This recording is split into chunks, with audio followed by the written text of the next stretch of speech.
সম্মানিত মুসলিম ইকরাম, আল্লাহ সুবহানাহু ওয়া তাআলা আমাদেরকে কোরবানি করার জন্য মহাগ্রন্থ কালামে হাকিমে ইরশাদ করেছেন, ফাসল্লি লিরাব্বিকা ওয়ানহার, তোমরা নামাজ পড়ো এবং কোরবানি করো। সুতরাং তোমার রবের নামে, আমরা আমাদের রবের নামে কোরবানি করছি। আমার মরণ সব কিছু আল্লাহর জন্য।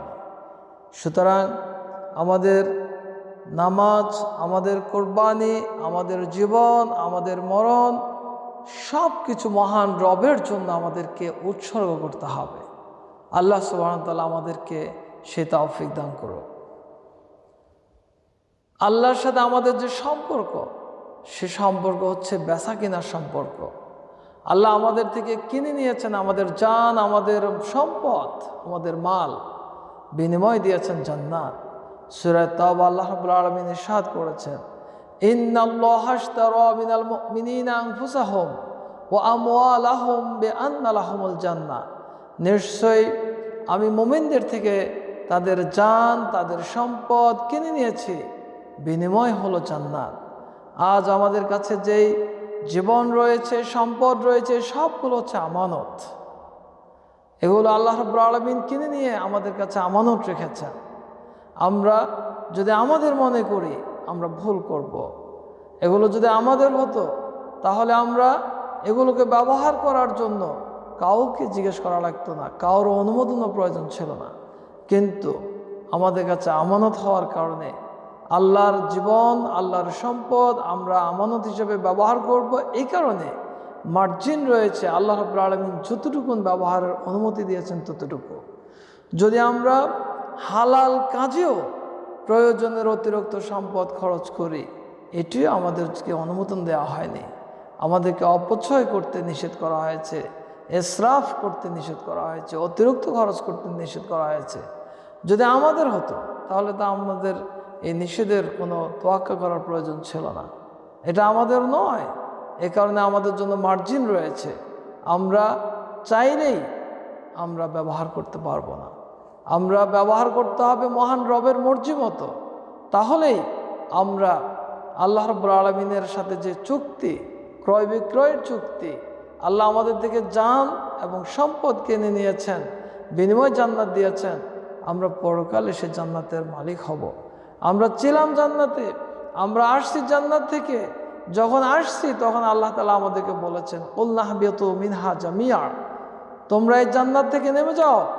ফাইম্মা ইয়াতিয়ান্নাকুম মিন্নি হুদা, তোমাদের কাছে আমার পক্ষ থেকে একটা হেদায়েত যাবে। ফামান তাবিআ হুদায়া ফালা খাউফুন আলাইহিম ওয়ালা হুম ইয়াহজানুন, যারা এই হেদায়েত অনুসরণ করবে তাদের কোনো ভয় নেই, তাদের কোনো চিন্তা নেই। সম্মানিত মুসলিম ইকরাম, এই কোরআন হচ্ছে সেই হেদায়াত, সে গাইড, সে পথনির্দেশিকা। এটা হচ্ছে লোকেশন। আমরা যদি এই 4666 আয়াতকে ফলো করে আমাদের জীবন পরিচালনা করি, আমরা যদি এই লোকেশনের আলোকে আমরা যদি চলি, তাহলে আমরা যে জান্নাত থেকে এসেছি আমরা আবার ঠিক সেই জান্নাতের ডেস্টিনেশন, সেই গন্তব্যে আমরা পৌঁছে যাব। সুতরাং আমাদের উচিত কোরআনের এই লোকেশন, কোরআনের এই আয়াতগুলোকে আমাদের জীবনে ফলো করে আল্লাহ রাব্বুল আলামিন আমাদের থেকে যে জানমাল কিনেছেন, এরপর আমাদেরকে আমানত আমাদের কাছে রেখেছেন, আমরা সেই আমানতের সঠিক ব্যবহার করতে পারবো যদি কোরআনের লোকেশন আমরা ফলো করি, কোরআনের আয়াতগুলো ফলো করি, এবং বিনিময়ে আমাদের জন্য যে জান্নাত বরাদ্দ রেখেছেন আমরা সেই জান্নাত পাব। সম্মানিত হাজিরিন, সুতরাং এই কোরবানির মাধ্যমে আমরা যে শিক্ষাটুকু গ্রহণ করি, ইব্রাহিম আলাইহিস সালাম তার জীবনীতে যে পরীক্ষাগুলো দিয়েছেন, সেই পরীক্ষাগুলো আমরা যদি দিতে পারি এবং সফল হতে পারি, তাহলেই আমরা পরকালে আমরা সফল হব। ইব্রাহিম আলাইহিস সালাম তার জীবনের মধ্যে যে পরীক্ষাগুলো দিয়েছেন, সেই পরীক্ষাগুলো আমাদের জানা আছে। আমি সেই পরীক্ষাগুলোর কথা বলে আলোচনাকে দীর্ঘায়িত করব না। ইব্রাহিম আলাইহিস সালাম, তাকে বাড়ি থেকে বের করে দেওয়া হয়েছে, তিনি বেরিয়ে গেছেন। তার স্ত্রীকে বনবাস দেওয়া হয়েছে, তিনি পাশ করেছেন। তার সন্তানকে জবাই করার জন্য আদেশ দেওয়া হয়েছে, তিনি পাশ করেছেন। এখানে খুব গুরুত্বপূর্ণ একটা শিক্ষা রয়েছে। সে গুরুত্বপূর্ণ শিক্ষা হচ্ছে আমাদেরকে হতে হবে ইব্রাহিম আলাইহিস সালামের মতো। যে ইব্রাহিম আলাইহিস সালাম সন্তানকে তৈরি করেছিলেন, তার স্ত্রীকে তৈরি করেছিলেন এবং তারা নিরঙ্কুশ আনুগত্য করেছিলেন। আমরা এবং ইব্রাহিম আলাইহিস সালামকে যেই পরীক্ষা আল্লাহ তাআলা দিয়েছেন প্রিয় বস্তুকে কোরবান করার জন্য, তিনি সেই প্রিয় বস্তুকে কোরবান করেছেন। সুতরাং সেই পরীক্ষাগুলোতে তিনি পাশ করেছেন। আমাদেরকে ইব্রাহিম আলাইহিস সালামের মতো আমাদের জীবন গড়তে হবে। অগ্নি পরীক্ষায় আমাদেরকে ইমানের উপর পাহাড়ের মতো অটুট থাকতে হবে। আমাদের প্রিয় জিনিসগুলো কোরবানির ক্ষেত্রে আমাদেরকে আল্লাহর সামনে কোরবানি করার জন্য প্রস্তুত থাকতে হবে। যেভাবে হাজরা আলাইহিস সালাম তার সন্তানকে তৈরি করেছেন আল্লাহর আদেশের সামনে নিরঙ্কুশ আনুগত্যের মাধ্যমে বনবাস তিনি রয়েছেন, সেইভাবে আমাদের মা বোনদেরকে তৈরি হইতে হবে এবং সেভাবে আমাদের মা বোনেরা তার সন্তানকে আল্লাহর জন্য তৈরি করতে হবে, যেভাবে হাজরা আলাইহিস সালাম তার সন্তানকে তৈরি করেছেন। আমাদের সন্তানকে ইসমাইল আলাইহিস সালামের মতো তৈরি করতে হবে, যেভাবে আল্লাহর হুকুমের সামনে নিরঙ্কুশ নিঃশর্ত আনুগত্য করেছেন। সুতরাং আমরা ইসমাইল আলাইহিস সালামের যে কোরবানির ইতিহাস, এই কোরবানি থেকে শিক্ষা গ্রহণ করতে হবে। মনে রাখতে হবে আল্লাহ রাব্বুল আলামিন যেটা দেখেন সেটা হচ্ছে বান্দার অন্তরের পজিশন, বান্দার তাকওয়া। এটা আল্লাহ দেখতে চান। যে আয়াতে আমাদেরকে কোরবানির কথা আল্লাহ বলেছেন সেখানে এভাবে বলেছেন যে রক্ত মাংস কোনো কিছু আল্লাহর কাছে চায় না, শুধুমাত্র যায় মানুষের তাকওয়া। লা ইয়ানালুল্লাহা লুহুমুহা ওয়ালা দিমাউহা ওয়ালাকিন ইয়ানালুহুত তাকওয়া মিনকুম। অর্থাৎ গোশত অথবা রক্ত কোনো কিছুই আল্লাহর কাছে চায় না, আল্লাহর কাছে যায় শুধুমাত্র তাকওয়া। সুতরাং আমাদেরকে তাকওয়া অর্জন করতে হবে। সম্মানিত হাজিরিন, আল্লাহ সুবহানাহু ওয়া তাআলা আদম এবং হাবিলের, আদম আলাইহিস সালামের সন্তান হাবিল এবং কাবিলের ঘটনার কোরআনে ইরশাদ করেছেন। সেই ঘটনার মধ্যে যেটা শিক্ষা রয়েছে সেটা হচ্ছে আল্লাহ রাব্বুল আলামিন মুত্তাকিদের কোরবানি কবুল করেন।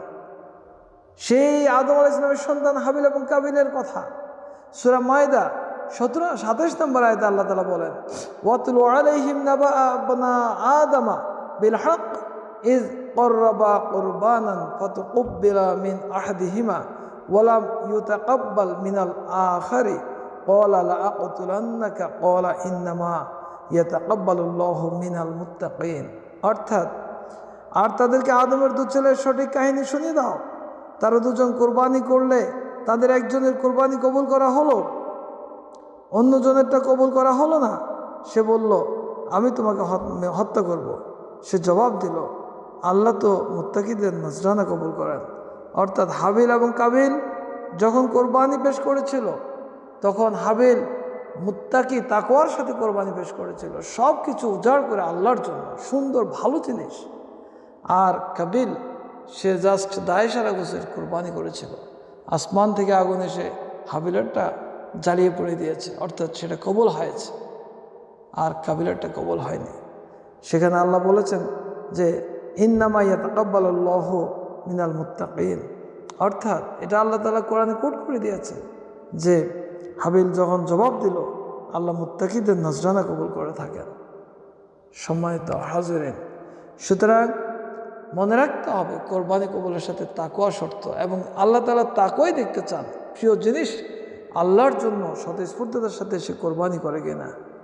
সম্মানিত হাজিরিন, আসুন আমরা আমাদের জীবনকে আল্লাহর জন্য গড়ে তুলি। আমরা আমাদের জীবনকে ইব্রাহিম আলাইহিস সালামের মতো গড়ে তুলি। সমস্ত পরীক্ষায় আমরা যাতে আল্লাহকে খুশি করার জন্য উত্তীর্ণ হতে পারি, আমাদের প্রিয় জিনিস যাতে আমরা কোরবানি করতে পারি।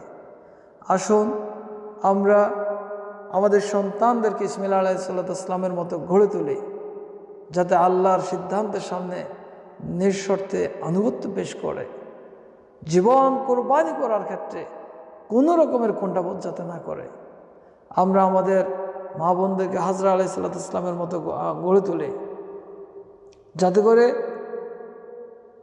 সন্তানকে সেভাবে তারা গড়তে পারেন এবং নিজেকেও আল্লাহর সিদ্ধান্তের সামনে নিঃশর্তে আনুগত্য পেশ করার মতো নিজেকে তৈরি করতে পারেন।